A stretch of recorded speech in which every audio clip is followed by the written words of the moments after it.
ଜାଗୃତିଙ୍କ ଜନ୍ମଦିନରେ ବର୍ଷାଙ୍କୁ ମନେ ପକାଇ ଭୋ ଭୋ ହୋଇ କାନ୍ଦିଲେ ଅନୁଭବ ମହାନ୍ତି। ତେବେ ଦର୍ଶକ ବନ୍ଧୁ, ଆପଣମାନେ ତ ସମସ୍ତେ ଜାଣିଥିବେ, ଏଇ ଗତ କିଛି ଦିନ ହୋଇଯିବ ଅନୁଭବ ମହାନ୍ତି ଜାଗୃତି ଶୁକ୍ଲାଙ୍କୁ ଭଲ ପାଇ ବିବାହ ବନ୍ଧନରେ ବାନ୍ଧି ହୋଇସାରିଛନ୍ତି। କିନ୍ତୁ ପୂର୍ବରୁ ଅନୁଭବ ମହାନ୍ତି ବର୍ଷା ପ୍ରିୟଦର୍ଶିନୀଙ୍କୁ ସୁଟିଂ ସେଟ୍ରୁ ଭଲ ପାଇ ଦୀର୍ଘ ଦିନ ପରେ ତାଙ୍କର ବାହାଘର ହୋଇଥିଲା।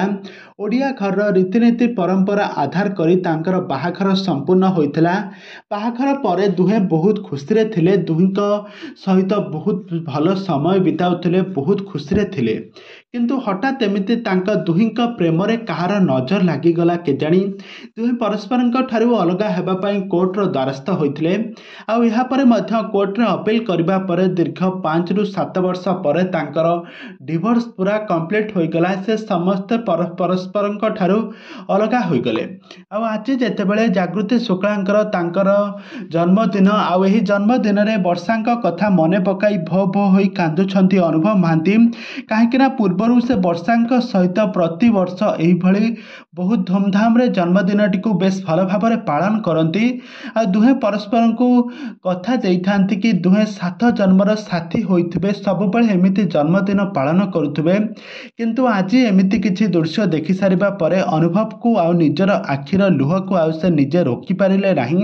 ଆଜି ବର୍ଷାଙ୍କ କଥା ମନେ ପକାଇ ଭୋ ଭୋ ହୋଇ କାନ୍ଦୁଥିବାର ନଜରରେ ଆସିଛନ୍ତି।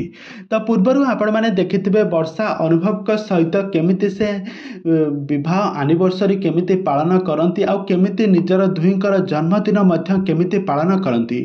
ଉଭୟ ପରିବାର ଲୋକଙ୍କ ସହିତ ଜନ୍ମଦିନକୁ ବେଶ ଭଲ ଭାବରେ ପାଳନ କରୁଥିବାର ନଜରରେ ଆସିଛନ୍ତି।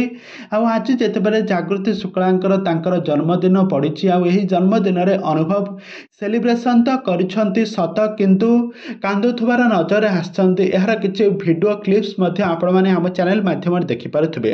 ତେବେ ଦର୍ଶକ ବନ୍ଧୁ, ଆପଣମାନଙ୍କୁ ରିକ୍ୱେଷ୍ଟ ରହିଲା କି ଆପଣମାନଙ୍କର କେଉଁ ଯୋଡ଼ି ଆପଣମାନଙ୍କୁ ପସନ୍ଦ ଲାଗେ, ଅନୁଭବ ବର୍ଷାଙ୍କ ଯୋଡ଼ି ନା ଅନୁଭବ ଜାଗୃତି ଶୁକ୍ଲାଙ୍କ ଯୋଡ଼ି?